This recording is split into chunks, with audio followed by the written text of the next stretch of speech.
play as a young intern doctor called Finley, who recently moved to Porcupine to work at St. Ursula's Hospital.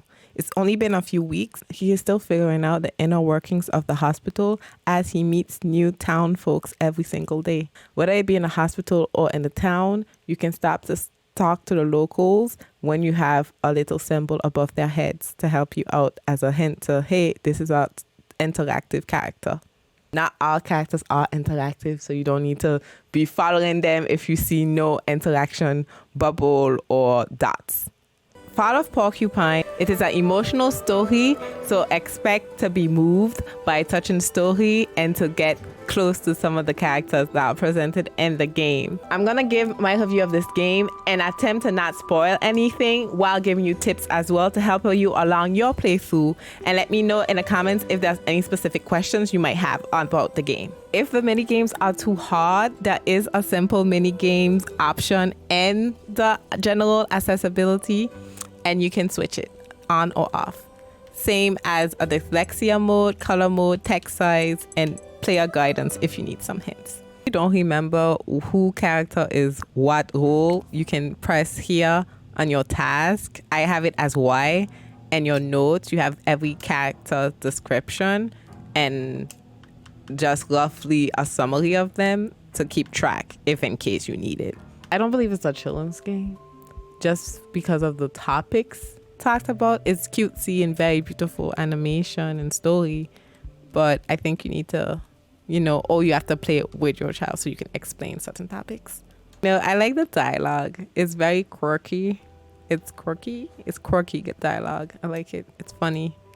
It's actually funny. I love the change of clothes. He went magical change. I like that you have to also actually be a doctor, not just story, you actually have tasks to do. Now, for the healthcare part of the game, to treat patients, you have mini games to complete with clear instructions on how to do it, and it's varied, so it's not the same movements or the same button pressing for each type of healing you're executing, or I should say every type of prescription or medicine treatment you're giving to each patient. So that keeps the game dynamic and still, I'll say, fresh and not boring or repetitive.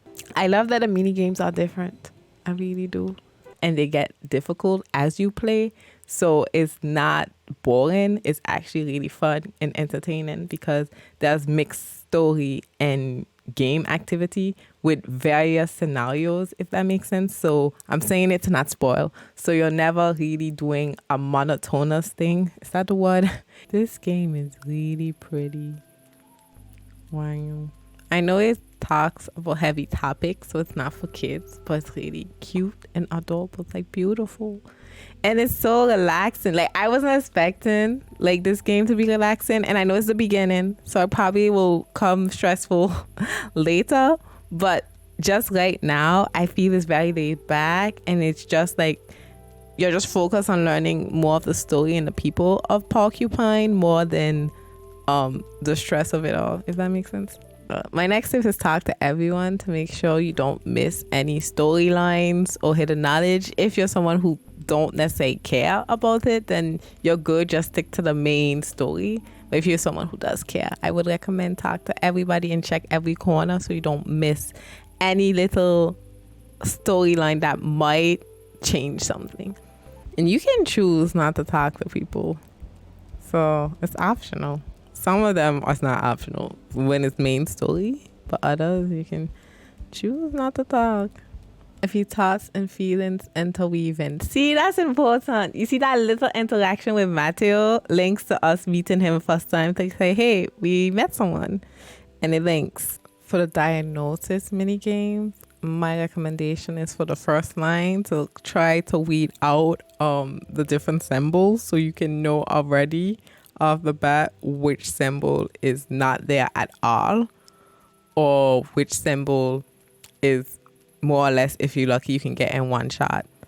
That's why I showed 2 hearts. So I wanted to see, okay, does it have the same symbol twice? Doesn't it? And the 2 hearts showed up later on when I removed the heart and say it was okay, it was no hearts at all.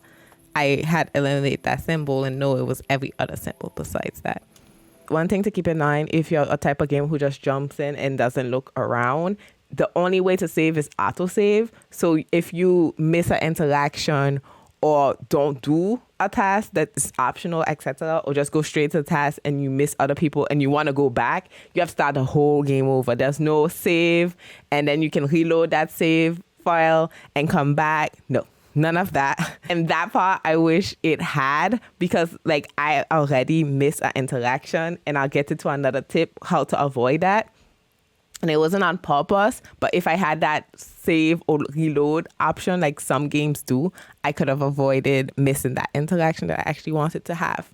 If they tell you, oh, hold on, wait a moment, etc., and you want to have those other interactions, please go and look around and check. Even though it might look like there's nothing, it should have something to interact with somewhere. Sometimes I didn't see it, but I'm sure there is, because why would they have that interaction if it's not there? And I like miss opportunities on my first playthrough to go and probably talk or meet people, because I just went straight into talking to a person and doing the activity or the task at hand, not thinking, oh shoot, I could do it later, but no, it passes and you don't get a chance to do it.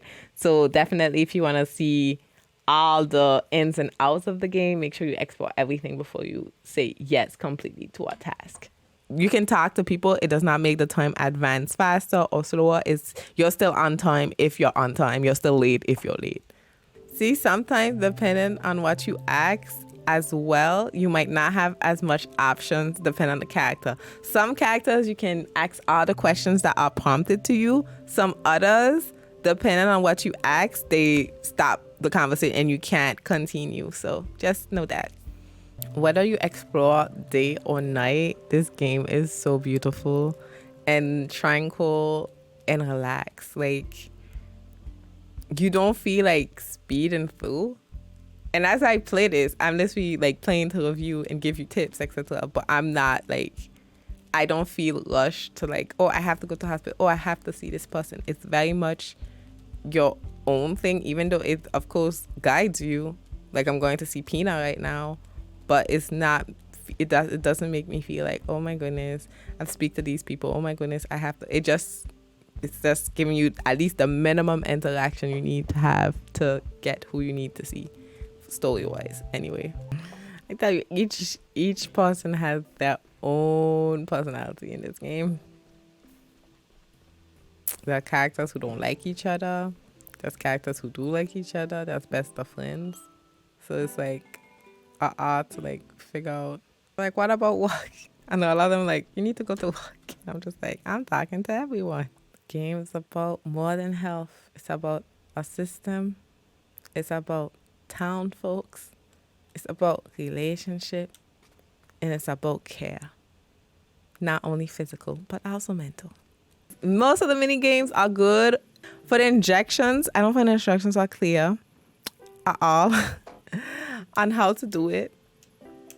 It's kind of complicated, to be honest. I can tell this game was made with a lot of love and patience, and it's just so colorful and yet, like, you know, cool in that sense. Like, cool tones, like it's raining in this scene. It feels like fall rain. But it still feels like fall. And I'm playing this in the summer, yet I still feel immersed in the fall. Maybe because I was cold, because I started early in the morning. But I really, really like it. See, there's issues with the hospital. We see the dynamics with the inhabitants of the city and of the new people that come into the city, the doctor's relationship with the past patients. And I just feel like it's a game that's really stands on its own. It's not here copying something that already exists, if that makes sense.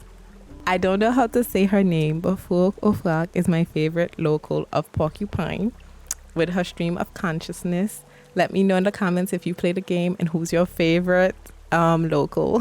What's good about the game is also not the same scenery or the same colors. The game has you in different weather, different time of day, in the rain, in the dawn, in the evening.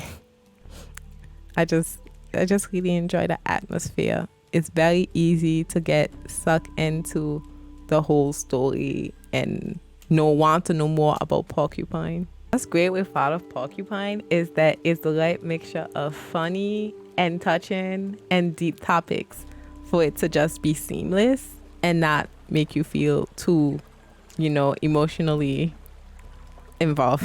I don't know how to say it. Go to the Hamish Festival. Okay. We mostly follow Finley along this story, but my only real criticism is that we don't really know much of him as in before going here and being in Porcupine. We know he studied medicine, but family wise, his friends from before, the past, everything starts here in Porcupine. So I wish we knew more of his motivations besides him saying he wants to help people. So that was one thing I feel could have given us more background. But again, maybe it's based on, but again, maybe that's based on my first playthrough and my choices with the people around me. Maybe different choices have different results on the background story of the main character. But I do think he is still very well written into the game. It feels natural, his interactions with everybody. And it just feels like Finley, it's fine. It's fun to play as Finley. Fall of Porcupine is a story set in a healthcare environment. It contains plot points that deal with issues relating to stress, illness, death, and self-doubt, among other things. Please pause the game if you feel unwell and consider contacting family, friends, or professionals for support. Again, this is a trigger warning in case any of these topics might be sensitive to you, so please be aware. This review is based on my first playthrough of the game.